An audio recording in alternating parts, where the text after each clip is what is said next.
Hello everyone. So now our today's topic is the systemic inflammatory response syndrome. Now first of all, we see what is systemic inflammatory response syndrome. So systemic inflammatory syndrome, it occurs due to the inflammation in the body which is either infective or non-infective, that its body responds to the inflammation. यानी कि जो systemic inflammatory response syndrome है वो body में एक तरह का हमारा रिस्पॉन्स होता है, वो या तो इन्फेक्टिव कॉज के कारण हो सकता है या नॉन इन्फेक्टिव कॉज के कारण हो सकता है। तो इसके क्राइटेरिया क्या होते हैं सबसे पहले, और हम बाद में बात करेंगे इसके इन्फेक्टिव और नॉन इन्फेक्टिव कॉज के भी बारे में। तो जो सबसे पहला इसका क्राइटेरिया होता है वो होता है कि मिनिमम 2 क्राइटेरिया फॉलो करने चाहिए इन 4 क्राइटेरिया में से। ये 4 क्राइटेरिया कौन कौन से होते हैं? तो जो बॉडी की टेम्परेचर होता है वो 38 डिग्री सेल्सियस से ज़्यादा हो या 36 डिग्री सेल्सियस से कम हो। दूसरा, respiratory rate 20 beats per minute से ज़्यादा हो और partial pressure of CO2 32 Tor से ज़्यादा हो।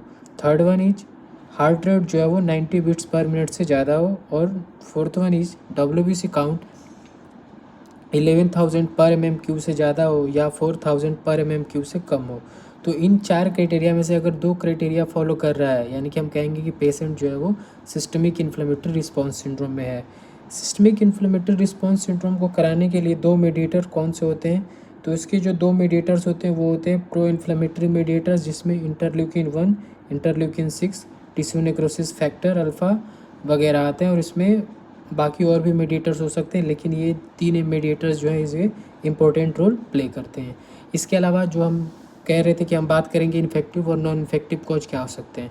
तो जो इन्फेक्टिव कॉज है उसमें बैक्टीरियल कॉज हो सकता है, वायरल कॉज हो सकता है, पैरासाइटिक कॉज हो सकता है, जो कि इन्फेक्शन के कारण वो सिस्टमिक इन्फ्लेमेटरी रिस्पॉन्स सिंड्रोम कराएगा।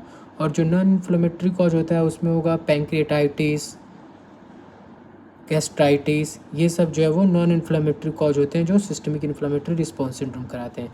अब सिस्टमिक इन्फ्लेमेटरी रिस्पॉन्स सिंड्रोम का फेट क्या होता है? जैसे कि इन्फेक्शन हुआ बॉडी में या नॉन इन्फेक्शियस कॉज जैसे पैंक्रियाटाइटिस और गैस्ट्राइटिस हुआ, तो ये क्या करेंगे कि सिस्टमिक इन्फ्लेमेटरी रिस्पॉन्स सिंड्रोम कराएंगे। फिर जो सिस्टमिक इन्फ्लेमेटरी रिस्पॉन्स है वो पेशेंट को सेप्सिस करा देगा। वो सेप्सिस से होने वाले पहले का प्रोसेस होता है systemic inflammatory response syndrome. Sepsis होने के बाद पेशेंट में भी सेप्टिक शॉक में चला जाएगा, तो पेशेंट को सेप्टिक शॉक हो जाएगा। और अगर सेप्टिक शॉक भी हमने ट्रीट नहीं करा तो अल्टीमेटली पेशेंट की डेथ हो जाएगी। So thank you.